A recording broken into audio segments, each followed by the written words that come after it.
Hello viewers, welcome to my channel. My name is Timothy Ekwebelen.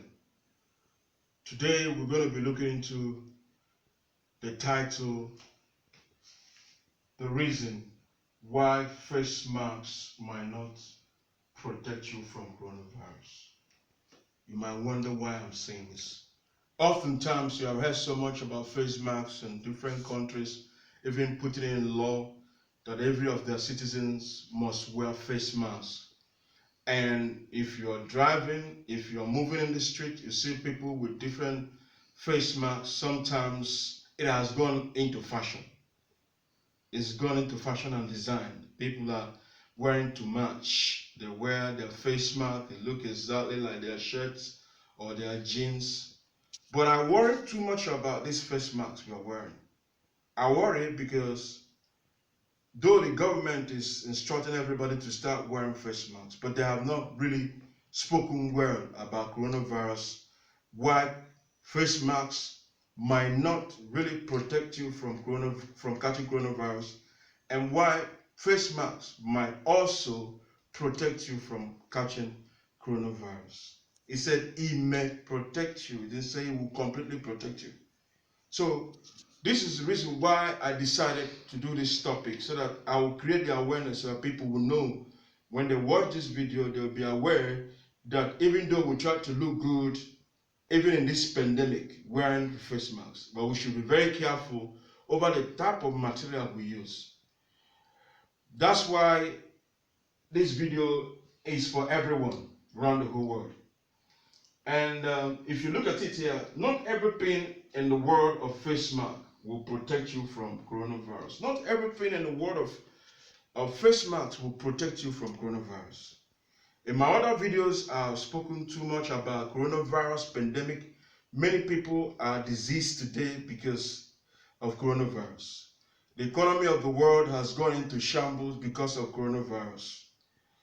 Countries and companies and organizations are retrenching their workers because they are no longer able to pay, and no longer because they are already out of business. Somewhat out of business in the sense that throughout the lockdown period, there was no business, everything was shut down, people were having goods and nobody buying from them. So the pandemic period really caused a whole lot of damage. A lot of people went into becoming casualties. The casualties are not only the dead. The casualties are not only those who are lost persons or property. The casualties also include nations of the world who have lost their citizens and people who are in the hospital right now. There are some people, millions of people have died through coronavirus. So you have come to a point whereby now the countries are easing movement. This period of time is when everybody have thought that all is going well, that second round of infection might break in again, and there might be another lockdown. So that's the reason why I looked carefully into this, and I made sure that I've done a video on it. So when I say not everything in the world of face mask will protect you from coronavirus, yes, not everything in the world of face mask will protect you from coronavirus. I can say, if you look at this place I wrote, I circulate here, coronavirus under electron microscope is size about 80 to 160 Newton meter, one place under a microscope.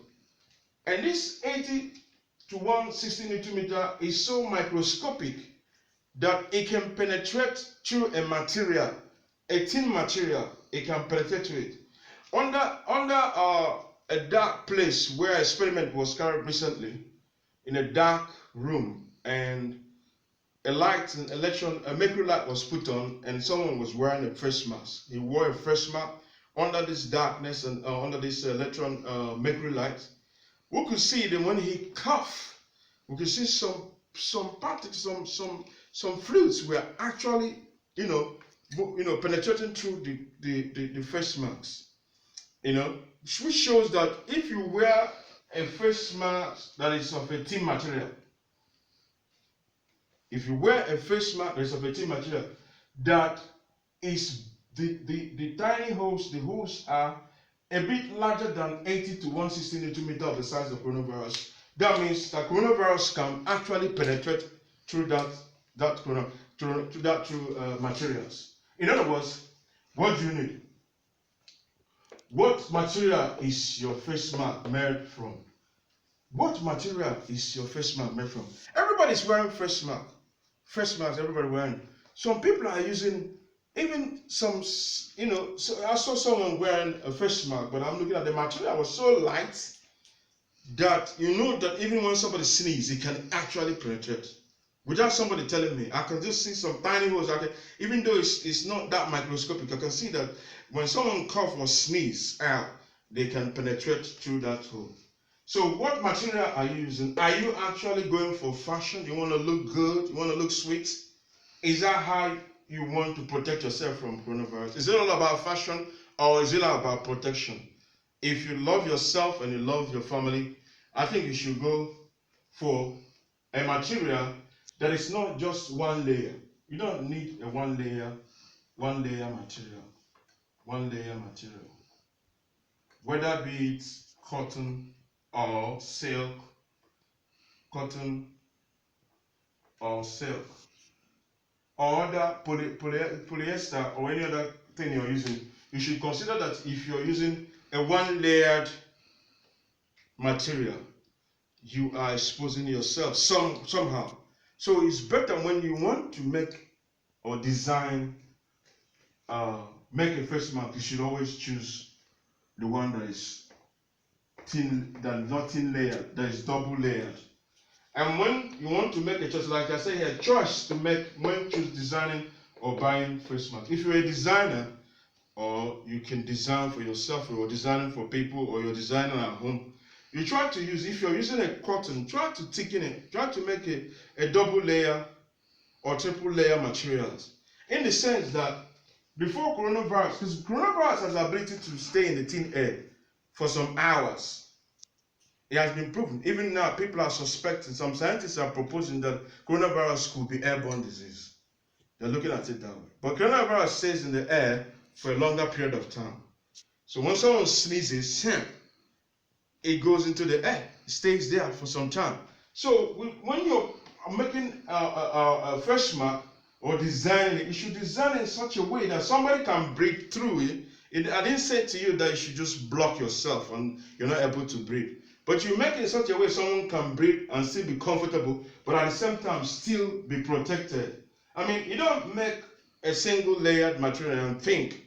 You use something like a sieve and you just use it to cover yourself. No, you're not protecting yourself. That's why we need to learn more about how to design a face mask.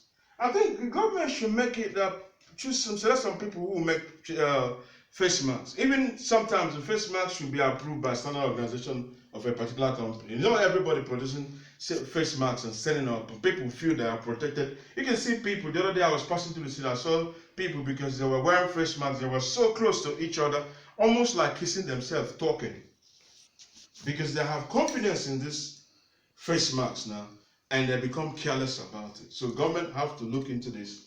And when design in such a way, bearing in mind that person who you're designing for must breathe in, and at the same time, designing in such a way that it will be thick and not a single layered design. Okay? Make it thick. Make 2-layered material or 3-layered material of the same material, or something like a sieve inside. Okay? So that when someone coughs out, if you're talking, it's not really going out. And make sure it covers your mouth. Some people, I see them, they make face masks. It doesn't cover their mouth like that. It goes like that. Some people use something like a plastic like that, a transparent plastic like that, not knowing that it's not about splashing of water that's coming to you. As you're talking, the air is going this way. It's going that way. It's going up. Some are going downwards. Some are going upwards and scattering. So it's not just wearing something like that looks transparent, but it's not actually a face mask, and they use it to tie themselves. So we should make a better choice when choosing this, because many people are being infected today. If you look at in the United States, in New York City, California, all these places, people are getting more infected. So government should look into this. So how penetrative is coronavirus and how many hours can it take? Coronavirus is quite penetrative in the sense that that's why initially when the pandemic started, we were told to stay 2 meters apart because coronavirus has the ability to jump up to about 1 meter, and so when you stay at 2 meters apart, you are actually saving yourself from that. And even though that we said 2 meters, it can be more than 2 meters. So we have to be very careful on how close we are. And it's quite penetrative, and as you're breathing in oxygen and breathing out carbon dioxide, coronavirus is going like that. As it's going like that, people are catching it. So it's quite penetrative that it can penetrate anything that is bigger than 80 to 160 newton meters. Quite penetrative. It can penetrate, yeah. And how many hours can it stay in the thin air? It can stay over 4 hours in the thin air. It can stay over 5 hours in the thin air. So that's why we have to be very, very careful. It can stay up to. It has been proven that coronavirus can stay up to 4 hours to 5 hours in the thin air. So that's why we have to be very, very careful now and wear our face masks and do proper face masks. Okay, are Africans more protected than all the rest of the world? Africans are more or less trying to claim now that they are more protected than all the rest of the world. Even in Nigeria, some people think that the people overseas is overseas disease. It's a white man disease. It's not about black man disease. Because they're looking at the number of infection in Nigeria, or the number of infection in Ghana, or some other African countries, and they're thinking that it's not that it's government is using it to deceive people. But this coronavirus is real. It's killing people. It's just that when it started in Africa, it did not start at the same time when it started in Europe, in Asia and Europe. That's why we're seeing less number of people, and the government had to really fight on time to shut down the nations. Otherwise, it would have been more a disaster. So Africans are not more protected than the Europeans or the Americans or the Asians, or the Australians. They are not more protected. It's the same human being, and it's just that the time the pandemic came and how countries were able to fight their own.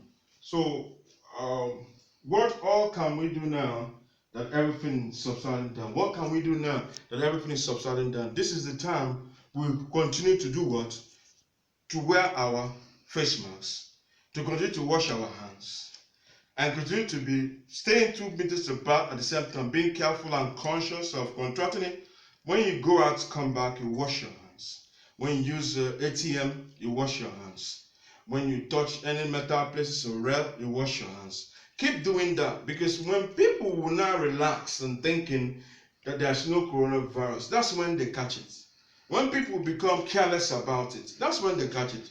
All this while you've been trying and washing your hands and washing everything and all that, keeping clean, all of a sudden when you think that, oh, it's not killing people anymore and become careless about it, that's when people, catch it.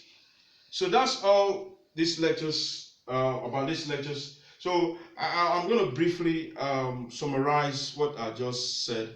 Like I said, the reasons why face masks might not protect you.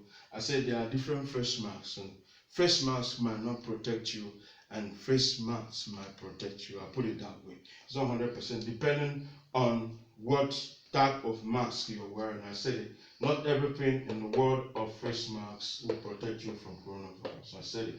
I talked about 80 to 160 Newton meters of size of coronavirus through electron microscopes, and also talk about choice to make when designing or buying face masks. I talk about double layered or triple layered face masks if you want to make a better one. Now, how penetrating is coronavirus and how many hours can it take? So I talked about that's quite penetrative and can stay in the air up to 4 or 5 hours in the thin air, and it's quite penetrative. Like it can penetrate anything bigger than this 80 to 160 millimeters. So are Africans more protected than all the rest of the world? Are Africans more protected? And I said no, Africans are not more protected. It's just that we are the same human beings, whether you are European, African, or Jamaican, or Caribbean, or Asian, or whatever. It's the same type of people. It's just that the time the coronavirus infected the people, how government fought over it. And okay, so what can we all do now that everything is subsiding, that we're easing movement, is for us to continue to wash our hands, keep our hands clean, use ATM, wash it, cover yourself your face well, and everything will be alright. That ends the lectures, and today I would like you and I encourage you to subscribe to my channel, Timothy Okwebelem, so that you can get more of my videos. Each time you subscribe, my videos will come to you each time I load a video, so that you can always get alerted all the time. Thank you very much for your cooperation. Goodbye.